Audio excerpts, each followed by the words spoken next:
Hello again, people. Moving away from the again as always, and as usual. Um, I will be discussing a specific aspect of a topic that I covered a good while ago called the spiritual psychological blueprint of someone's personality. So before I start this video, you can find it linked in the description of this video. And if you don't know anything about the subject, I strongly recommend that you read the article first and or watch the embedded video or videos in it first, and then you can come back and watch this one. Otherwise, you're not going to be able to fully understand or just even remotely understand what I'm talking about. But for the people that do, yeah, something that I need to explain regarding that whole subject, understand that your astral body, the best way to compare it is if essentially you're in a cab, you're in a taxi, and the cab driver is the one behind the steering wheel. Obviously, you're in the back seat. If all of a sudden the cab driver swerves and fucking drives off a cliff, you're going to be like, oh my God, I'm gonna die. What the hell are you doing? Blah, blah, blah, blah, blah, blah, blah. And it just goes on. In that same context, your actions and behavior is generally speaking, in large part, uh, promulgated or initiated or instigated by your astral body. So the spiritual part of you, the spiritual part of you drives you as a whole. The same way that your physical body, for example, determines, for example, how strong you are, how much you can lift, and this and that, and a bunch of other factors. If you're, for example, not fully able-bodied, then you're going to have a hard time moving around. Doesn't mean that you don't want to move around. You want nothing more than to move around normally and optimally.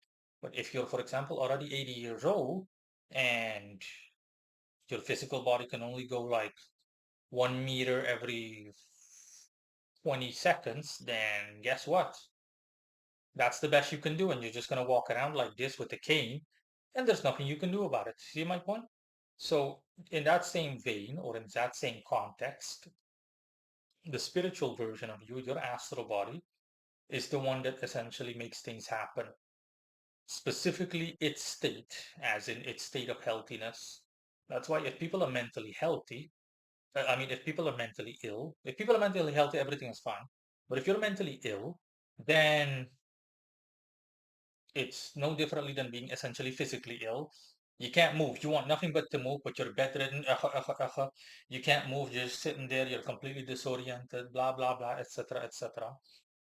So that same context, if you're mentally ill for whatever reason, whether someone cursed you or you bluntly put just grew up in a fucked up household or something to that extent, to the point where you sustained negativity that has become part of you spiritually, that negativity will create your reality. Like I've already said in related materials, etc., such as my video, factual reality versus subjective reality, or vice versa, and it just goes on like that. So your astral body in this metaphor is essentially like the cab driver, and you're in the car. You're not the one behind the steering wheel. He is, and his able-bodiedness is what determines how well things go.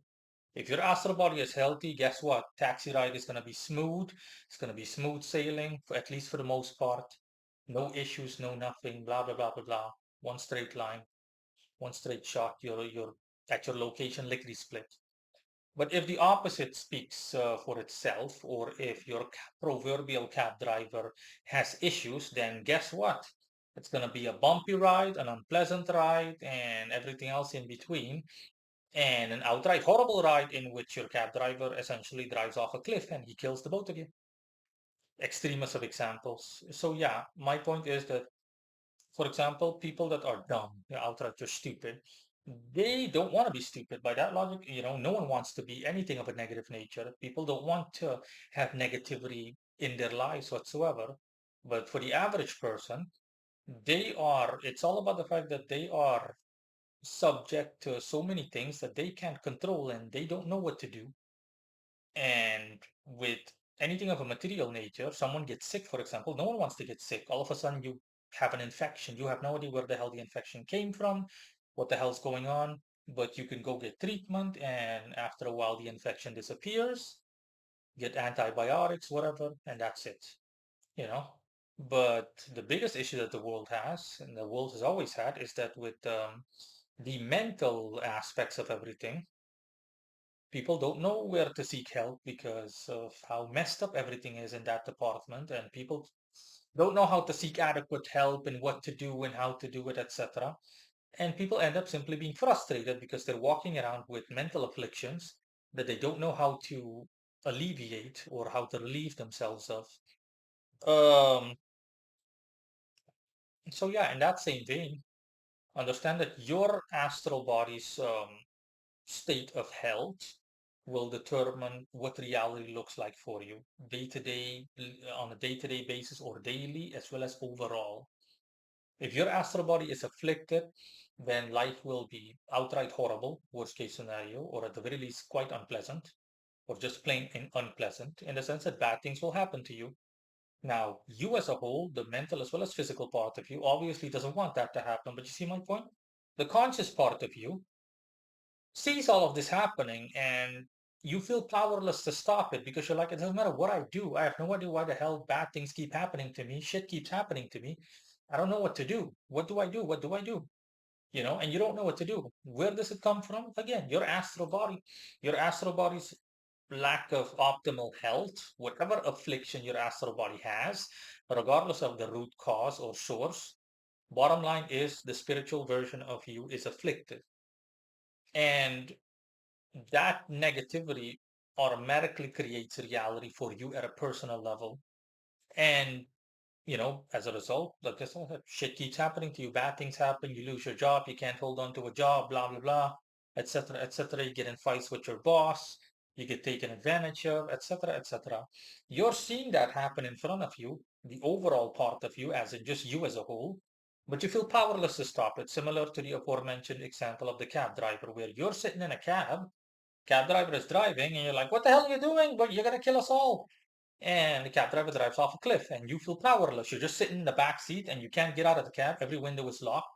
You can't grab the cab driver because you're in one of those cabs where there is like a glass pane between the two of you, separating the two of you. You can only talk to each other through the screen, but that's it.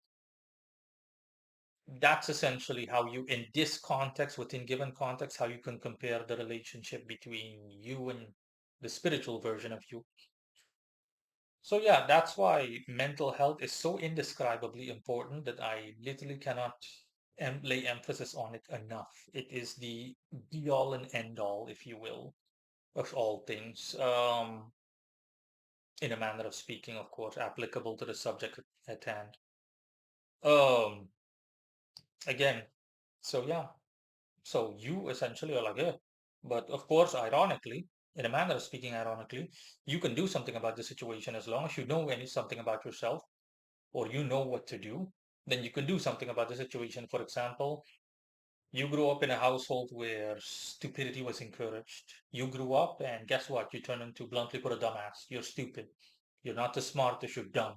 Just dumb as nails, dumb as a door handle. And you want to change that. You're like, okay, I'm fed up with being stupid. How do I change that? Most people don't know how, and as a result, they just go through life and they're fed up with themselves and frustrated. They don't want to be stupid, but they don't know how to not be stupid. And in such a situation, the conscious version of you, so you as a whole, you can do something about it. The same way that, like I said, you have a physical affliction, you can do something about it. You go to a specialist, sorry, you're healed, and that's it. If you have the knowledge, then you can simply know that, hey, listen, I need to actually do something about my astral body. Specifically, I want that part of me gone, as in, I don't want to be stupid anymore. This is obviously not easy considering the fact that, for example, if it turns out that you attained this trait at some point in your life when you were growing up, so in your childhood, then it has become an ingrained or integrated part of and or integrated part of you. And therefore it won't be easy to just remove it. The equivalent of just saying, okay, I'm gonna remove my collarbone or one of my collarbones. No, it's not that easy. So realistically, it would require for the average person years upon years of exposing yourself to immense levels of mental pressure in order to, so to speak, cut that part out of you. The benefit is that once you do so, provided you can do so, and that you have what it takes to do so, that you will be enjoying the benefits the rest of your life. Because you're being like, finally, I'm not stupid anymore. And you'll experience things completely differently. Why? Because that part, that heap of negativity is no longer part of your astral body. Through your own, whatever you did, you removed it. Well, through your own ingenuity, if you will, or through your own effort, you removed it. And now your astral body no longer has that as part of its being as a whole, with all the benefits that follow, you know. And you'll notice that, for example, you're neutral in that regard and or aspect regarding intellect and wits, or just plain intellect and wit. You you're neutral. You're not the smartest person in the world, but you're also not stupid anymore. And again, you'll enjoy all the benefits. So yeah, again, emphasis needs to be laid on the fact that, for example, people that are dumb, they don't want to be dumb. No one wants to be dumb. No one wants to behave in a derogatory or negative manner as to bring about more negativity or to receive negative feedback from society and the world as a whole that you interact with. But people, again, people that are stupid, bluntly put, it comes from there. Bottom line is that they have this characteristic in their spiritual being. And most people in the world, they don't know how to get rid of this negative trait. And most of them, unfortunately, I think never will. And as a result, they just have to they they make things even worse by living in denial, by defending themselves. No, I'm not stupid, blah blah blah. Rather than address the issue that, hey, I am stupid. No one wants to behave stupid, but guess what? When you, for example, interact with the world and you say and do things that clearly give away that you're stupid, you don't want to be stupid. See my point? But what's happening is that your astral body is literally just acting based on based on its energy based makeup, based on the traits that make up it as a whole. So it doesn't matter what you do, doesn't matter. You can't say, I'm going to stop talking, I'm not going to say anything, nothing. Bottom line is stupidity is part of your being as a whole. Doesn't matter what you say, doesn't matter what you do, how you do it, etc. There is no hiding from it or shielding yourself from it. None of that, etc. The same way that someone that is mentally ill cannot hide their mental illness. They can't just say, hey, someone that's bipolar or unstable, they go from hot to cold and vice versa, like the wind, or like a pendulum clock or a swing in a pendulum clock. They can't just say, okay, I'm going to turn it off. No, otherwise that would mean that at least up to a decent extent free will exists, which it doesn't. Common sense tells you that, but I've already covered that as well in the past. Um, you don't. You can't just say, okay, I'm going to do this and do that. No, no, the world doesn't work that way. You, when the second you just be yourself, you can't not be yourself. The second you simply are and you showcase yourself to the world, you will immediately, based on the world's feedback, you'll immediately notice so many things that the world will tell you. And most of these things are factual. Essentially, the world is like a mirror, and you're essentially seeing exactly what you look like in that mirror. Of course, most people, like I said, someone that's stupid, for example, they'll live in denial, they'll keep trying to defend themselves in a futile manner, as in, I'm not stupid, when everyone knows that, yeah, you're dumb as hell, and this story, you're stupid. And it just goes on, you know. But of course, the person is in pain because the person like, I don't enjoy being stupid. And the person feels embarrassed and doesn't know exactly how to behave, what to say. This is a problem that so many people have in the world. I want to say, even the statistical majority of people in the world, they have some form of negativity that they wish was not part of them as a whole. Setting the fact that negativity is an existential necessity no differently than positivity based on the simple rule of as above, so below, setting that aside in a manner of speaking, issue is that people don't know what to do, etc. But the point of this video is that you need to understand where it comes from and why. When you behave the way you do, so when you're just playing yourself, it's the spiritual version of you that's essentially just interacting with the world or whomever or whatever you're interacting with based on its energetic makeup. And you, for example, want to get rid of a negative characteristic or something, you need to follow the aforementioned advice that I laid out earlier. And then you'll automatically notice as in, okay, in a nutshell, take stupidity out of astral body, fool. Then you'll notice that, hey, all of a sudden, you're not stupid anymore. When you talk, when you interact with the world, you're not dumb anymore. As in, people will openly tell you, hey, you used to be quite stupid, but now you're normal. Good for you. I don't know how, I don't know what happened to you, but it's a good development. Keep doing whatever you're doing. And then you're just going to be like, you're going to be so proud of yourself and blah, blah, blah. Yeah, I'm not stupid anymore.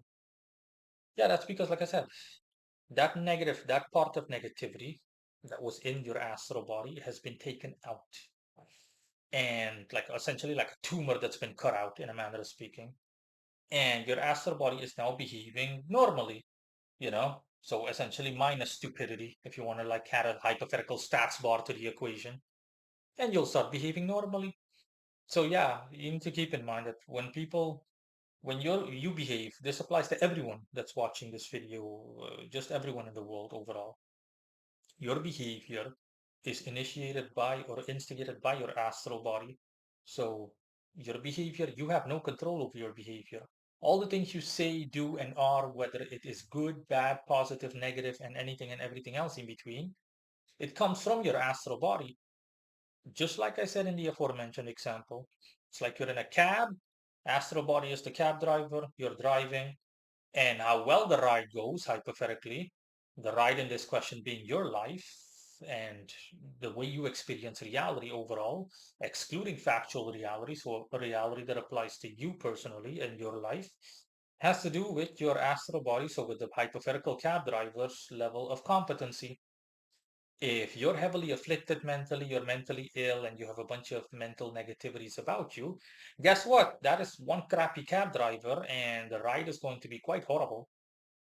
And you might seriously get hurt or outright die, even at some point. Life is going to be literally translated, life is going to be quite unpleasant. Life is going to be torture. Whereas if the hypothetical cab driver is healthy, able bodied, the guy used to be a freaking race car driver, the guy has 21 years of experience, then guess what? The ride is going to be smooth and crisp and clear and it's going to be aces. That's all. Bye.